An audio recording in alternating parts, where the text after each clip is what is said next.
नमस्कार दोस्तों, EMRS hostel warden exam 2023 के इस ऑनलाइन क्लासेस में आपका स्वागत है।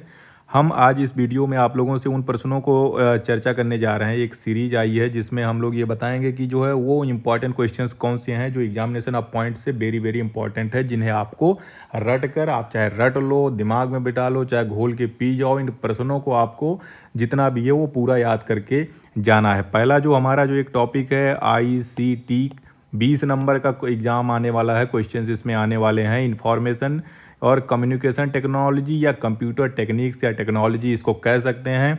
तो हम कंप्यूटर से जुड़े हुए जो प्रश्न आने वाले हैं वो प्रीवियस ईयर में पूछे गए हैं, जो आने वाले एग्ज़ाम के लिए वेरी वेरी इंपॉर्टेंट हैं, उसके लिए ये प्रश्न जरूरी हैं। तो चलिए देखते हैं कि कौन कौन से इंपॉर्टेंट प्रश्न हैं जिसे आपको रट लेना है। मैं ये बताना चाहूँगा कि मैंने इससे पहले ये हमारे हॉस्टल या आप वार्डन इसको 6 सब्जेक्ट कह सकते हैं। ये 6 सब्जेक्ट हैं, इनसे जो है कुल 120 क्वेश्चंस आएंगे और 2.5 घंटे में आपको इसको सॉल्व करना।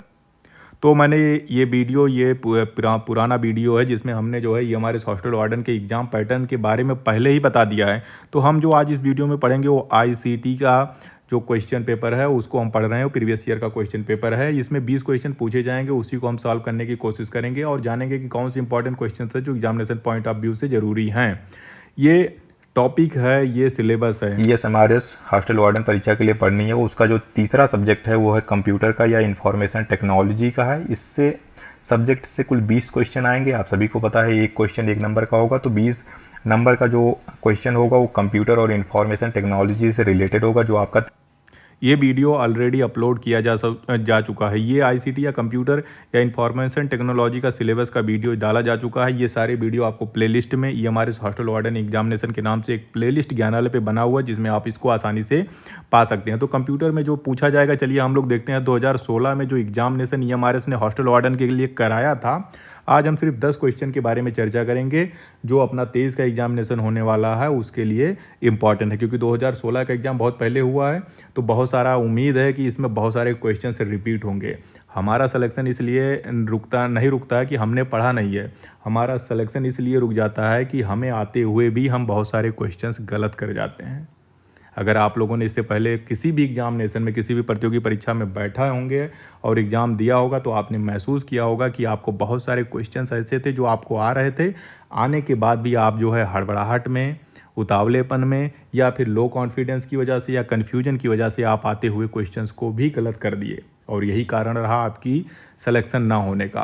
तो ये क्वेश्चन, ये चीज़ जो हमारी संभावना की जो चीज़ हमें आती है वो एग्ज़ाम में गलत ना हो, इसके लिए हमें ज़रूरी है कि हम ढेर सारा प्रैक्टिस करें, ढेर सारा रिवीजन करें, जिससे कि ये गलतियां हमसे कम हो। चलिए हम लोग जो है कंप्यूटर नॉलेज का जो ये है, ये हमारे हॉस्टल वार्डन का पहला क्वेश्चन हम लोग देखते हैं जो 2016 के एग्ज़ाम में पूछा गया था। निम्नलिखित में से कौन सा वैध IP एड्रेस है? IP एड्रेस, जैसा कि हमने जो है सिलेबस में ही बताया कि IP एड्रेस का टॉपिक दिया है। IP एड्रेस का मतलब होता है इंटरनेट प्रोटोकॉल। क्या मतलब होता है भाई साहब? Internet protocol, IP। Internet protocol का मतलब होता है कि जो भी साइबर से या ऑनलाइन या इंटरनेट से जो भी डिवाइस जुड़ती है, चाहे हमारा मोबाइल जुड़ता हो या कंप्यूटर जुड़ता हो या कोई भी ऐसी डिवाइस जो कंप्यूटर से जुड़ती है, कंप्यूटर से जो इंटरनेट से जुड़ती है, जो साइबर की दुनिया से जुड़ती है, उसको एक एड्रेस दिया जाता है, उसी को कहते हैं इंटरनेट प्रोटोकॉल एड्रेस या IP एड्रेस कहते हैं। उसी IP एड्रेस से हम किसी की लोकेशन, किसी भी डिवाइस की लोकेशन को ज्ञात कर सकते हैं। अगर मैं और आप जिस मोबाइल से आप देख रहे हैं उसका भी एक IP एड्रेस है और उस IP एड्रेस से कोई भी आपको आपकी लोकेशन को पता कर सकता है कि आप कहाँ पे बैठे हुए हैं और कहाँ से ये वीडियो देख रहे हैं। अब IP एड्रेस में ये जो क्वेश्चन दिया हुआ है कि इनमें से ये जो चारों दिए गए हैं इसमें से कौन सा IP एड्रेस सही है। अब अगर आपने IP एड्रेस पढ़ा होगा तो इसमें तो आपको सब कुछ सही लग रहा है, ऐसे खोज पाना बहुत मुश्किल है। IP एड्रेस की जो सबसे खास बात ये होती है कि IP एड्रेस जो है 0 से लेके 255 के बीच में ही इनका अंक होता है। 0 से लेके 255 के बीच में ही इसको दिया जाता है।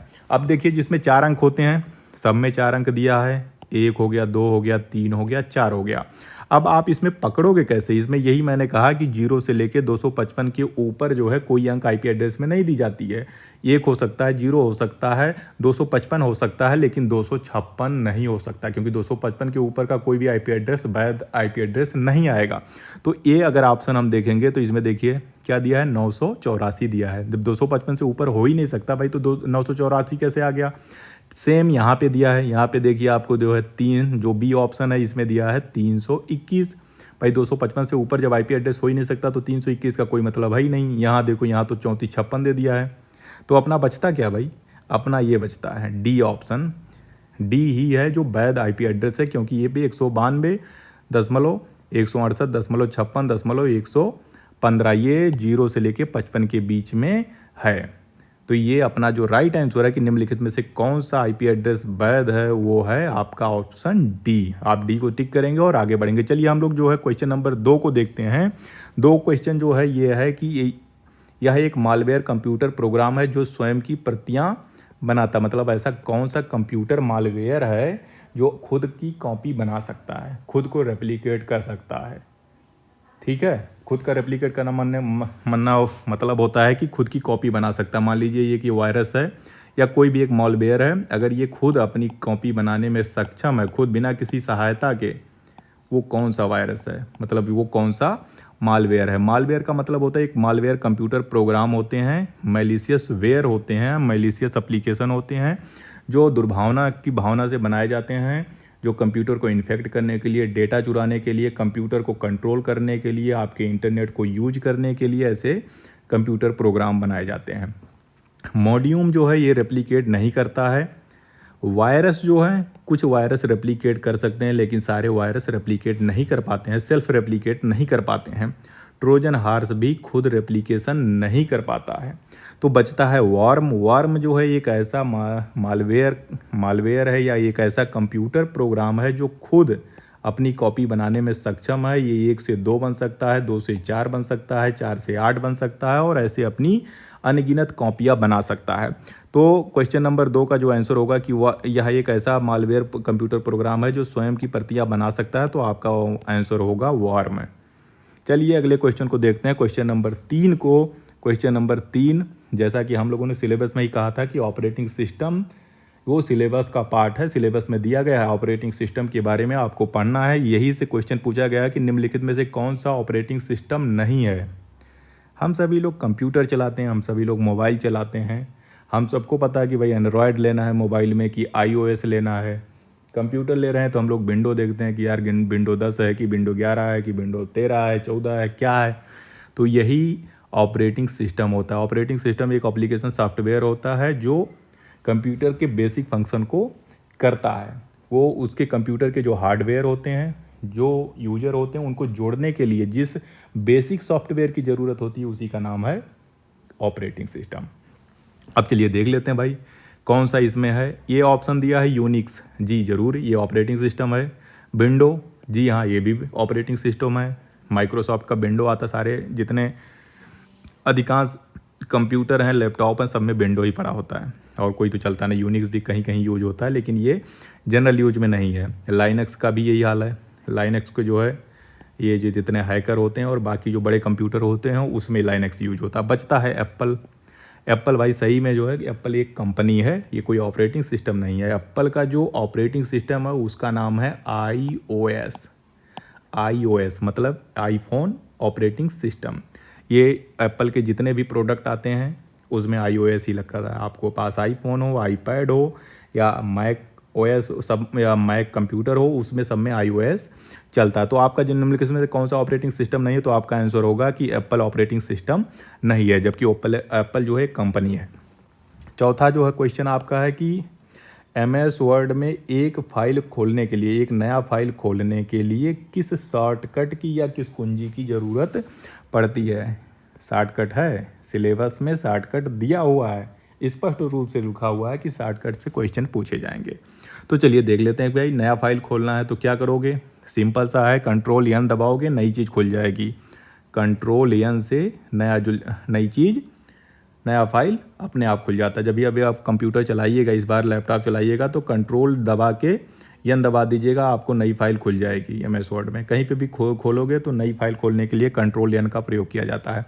कंट्रोल X का प्रयोग जो होता है किसी चीज़ को कट करने के लिए किया जाता है। कंट्रोल X दबाओगे तो कोई चीज़ कट हो जाती है, और जब कल्ट V दबाओगे जिससे पेस्ट होता है कोई चीज़, कंट्रोल V से पेस्ट होता है, वो चीज़ पेस्ट हो जाएगी जहाँ पे आप पेस्ट करना चाहोगे। तो ये हो गया। और कंट्रोल Y जो है वो रीडू करने के काम आता है। री मतलब होता है पुनः, डू मतलब जो आपने किया था दोबारा उस चीज़ को अनडू होता है, एक दूसरा होता है रीडू। अगर किसी चीज़ को आपने पीछे कर दिया है, उसी चीज़ को अगर आपको आगे करना है, अगर किसी चीज़ को आपने डिलीट कर दिया है, कोई पेंट बना रहे थे, आपने एक बार उसको पीछे कर दिया यानी अनडू कर दिया, तो अगर आप फिर से चाहते हो कि जैसे था वैसे हो जाए तो आपको रीडू करने के लिए आप कंट्रोल Y दबा दोगे। तो नया MS वर्ड में नई फाइल खोलने के लिए जो कंट्रोल N का प्रयोग किया जाता है। चलिए 5वां क्वेश्चन देखते हैं। निम्नलिखित में से कौन सा लेजिटिमेट प्रोग्राम में एक एम्बेडेड कोड है जो कुछ शर्तों के पूर्ण होने पे एक्सप्लोड हो सकता है, यानी दग सकता है, विस्फोट कर सकता है। चलिए देख लेते हैं भाई। यहाँ पे 4 ऑप्शन दिए गए हैं। इसमें लॉजिक बम नाम से क्लियर है। लॉजिक बम से नाम है कि एक्सप्लोड कर सकता है। लॉजिक बम एक तरह का सॉफ्टवेयर है। अगर उसको कुछ चीज़ें मिल जाएंगी कंप्यूटर में, कुछ प्रोग्राम मिल जाएंगे, कुछ ज़रूरतें उसकी पूरी हो जाएगी, तो IC में, कंप्यूटर में, उसमें जो है शॉर्ट सर्किट कर सकता है, उसको जला सकता है, उसको ख़राब कर सकता है। तो उसको कहते हैं लॉजिक बम। अब ये जो ट्रैप डोर्स होते हैं इसके बारे में भी आपका आंसर तो भाई लॉजिक बम ही है। मैं थोड़ा सा इसके जो टॉपिक और दिए होंगे उसको भी स्पष्ट कर देता हूँ। ट्रैप डोर्स का मतलब होता है कि जब कोई कंप्यूटर सॉफ्टवेयर बनाया जाता है उसमें कोई थोड़ा सा कहीं गैप छोड़ दो किसी चीज़ के एंट्री के लिए।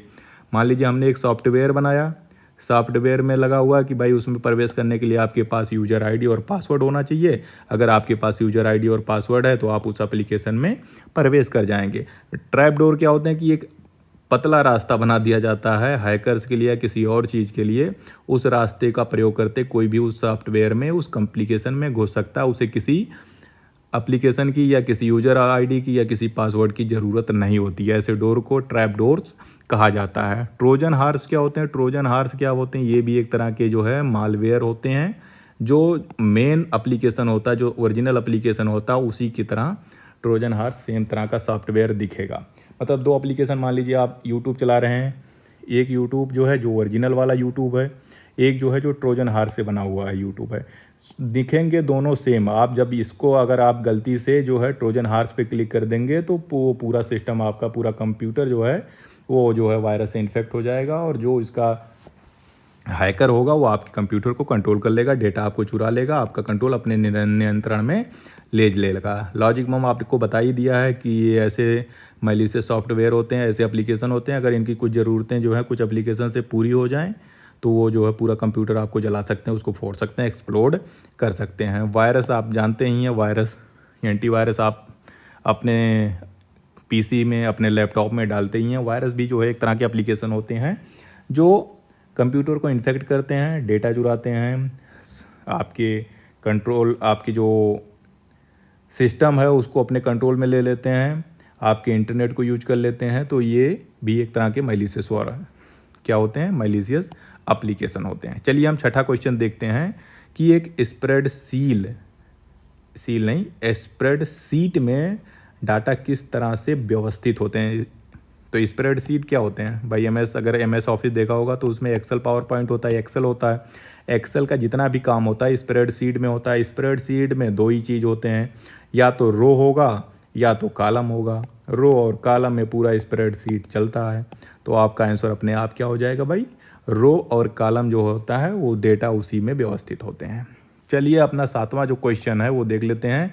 फिर से एक चीज़ पूछा गया कि MS वर्ड में स्पेलिंग चेक करने के लिए किस फंक्शन की का प्रयोग किया जाता है। ये भी एक शॉर्ट की ही है कि अगर आप जो है MS वर्ड यूज कर रहे हो तो इनमें से कौन सा ऐसा फंक्शन की है। मतलब होता है फंक्शन।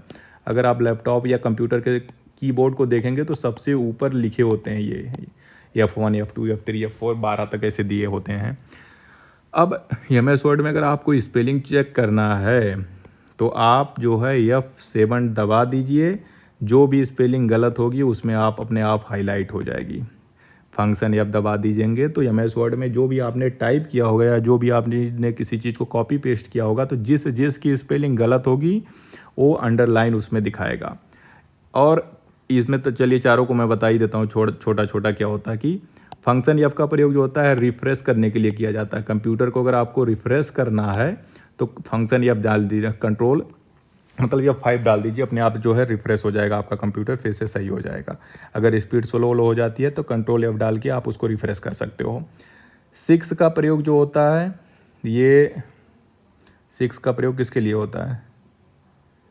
6 का प्रयोग चलिए आप लोग कमेंट करके बताइएगा, मुझे याद नहीं आ रहा है तो आप लोग कमेंट करके बताइएगा कि फंक्शन एफ का ये फंक्शन जो है F6 का प्रयोग किस कमांड के लिए किया जाता है, किस चीज़ के लिए उपयोग किया जाता है।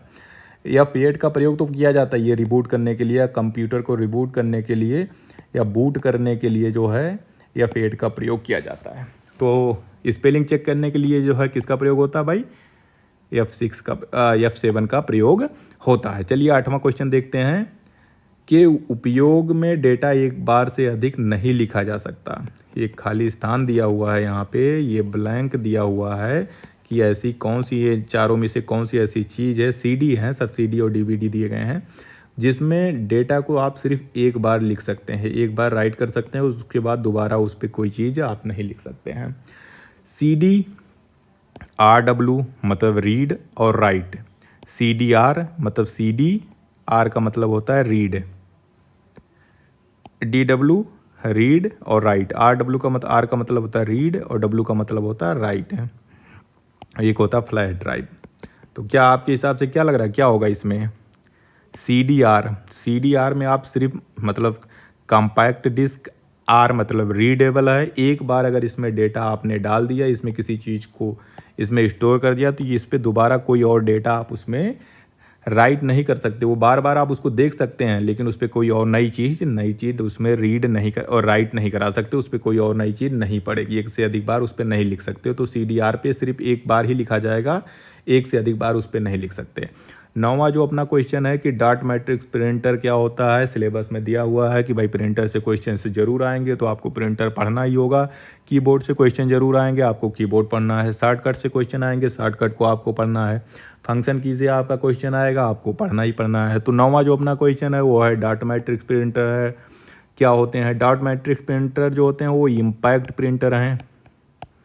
इम्पैक्ट प्रिंटर, इम्पैक्ट का मतलब होता है कि वो ठक ठक ठक ठक ठक ठक की आवाज़ करेंगे, जो चलते रहेंगे, इस तरह से जो प्रिंटर होते हैं उनको इम्पैक्ट प्रिंटर कहते हैं। और इम्पैक्ट प्रिंटर का ही एक तरह का है डॉट मैट्रिक्स। डॉट मैट्रिक्स जो होता है वो बाई डायरेक्शनल होता है। बाई डायरेक्शनल का मतलब होता है कि आप उसको इधर से लेफ्ट से राइट भी चला सकते हैं, राइट से लेफ्ट भी चला सकते हैं। चलिए अपना लास्ट इसको वीडियो का लास्ट क्वेश्चन है 10वां क्वेश्चन है कि निम्नलिखित में से या इनमें से कौन सा इनपुट डिवाइस नहीं है। कंप्यूटर में भाई दो ही तरह के डिवाइस होते हैं, या तो आउटपुट होगा डिवाइस होगा या फिर इनपुट होगा। आउटपुट होगा या इनपुट होगा, दो चीज़ है। आउटपुट का मतलब होता है जो कंप्यूटर से कोई चीज़ बाहर निकले, इनपुट का मतलब है कि कोई चीज़ आप उसमें कंप्यूटर में डाल दीजिए। समझ में आ गया भाई? कंप्यूटर में कोई चीज़ डालने के लिए, कोई डेटा डालने के लिए जिसका प्रयोग हो रहा होगा वो इनपुट हो गया, और जिससे डेटा कोई चीज़ हार्ड कॉपी आ रही है, कोई चीज़ बाहर निकल रही है, उससे जो भी आप निकाल रहे हैं तो वो किस में आ जाएगा भाई? चाहे वो वॉइस निकले या कुछ भी निकले, वो मतलब आउटपुट डिवाइस हो जाएगी। तो इनपुट डिवाइस इसमें से कौन सा नहीं है? वो OCR का मतलब होता है ऑप्टिकल कैरेक्टर रीडर या रिकॉग्निशन। ये इसका प्रयोग किया जाता है कि अगर मान लीजिए इसी पेपर में ये जो चीज़ लिखी हुई है, मान लीजिए किसी पेपर पे लिखा हुआ है, अगर आप इसको कंप्यूटर में डालना चाहते हो तो इसको स्कैन करोगे तो OCR जो है एक स्कैनर की तरह है जो इस चीज़ को पढ़ लेगा और वो आपके कंप्यूटर में उसको डाल देगा। तो ये एक इनपुट डिवाइस है OCR। दूसरा है यहाँ पे कॉम छोड़ दो, ऑप्टिकल स्कैनर। स्कैनर जितने भी तरह के होते हैं भाई, स्कैन करके उसकी कॉपी कंप्यूटर में आ जाती है, तो जाहिर सी बात है कि ये भी इनपुट डिवाइस ही है। अब बचता है वॉइस रिकॉग्निशन डिवाइस, जिससे आवाज़ पहचानते हैं भैया किसकी आवाज़ है। तो जो वॉइस रिकॉग्निशन भी क्या होता है, ये भी इनपुट डिवाइस है। कोई भी वॉइस जो है वो पढ़ेगा और उसको कंप्यूटर में डाल देगा। अब बचता है कॉम। कॉम का मतलब होता है कॉमर्स भी होता है, और कॉम का मतलब होता है इंटरनेट वाला .com वाला भी होता है। ये कि कोई इनपुट डिवाइस नहीं, इससे कोई चीज़ जो है कंप्यूटर में जाती नहीं, आप उसको क्लिक करोगे वो चीज़ दिख जाती है, कोई चीज़ इससे जाती नहीं। तो आपका जो आंसर होगा वो हो गया कॉम। कॉम जो है एक इनपुट डिवाइस नहीं है। तो चलिए हम लोगों ने 10 क्वेश्चंस के बारे में पढ़ लिया है, डिटेल में जान लिया है। अगले वीडियो में हम लोग अगले और जो प्रीवियस ईयर के क्वेश्चंस हैं जो महत्वपूर्ण है, जो अगले एग्जाम में रिपीट हो सकते हैं, दोहराए जा सकते हैं, उनको हम लेकर आएंगे। अगर आपको वीडियो अच्छा लगा हुआ तो प्लीज़ सब्सक्राइब द चैनल।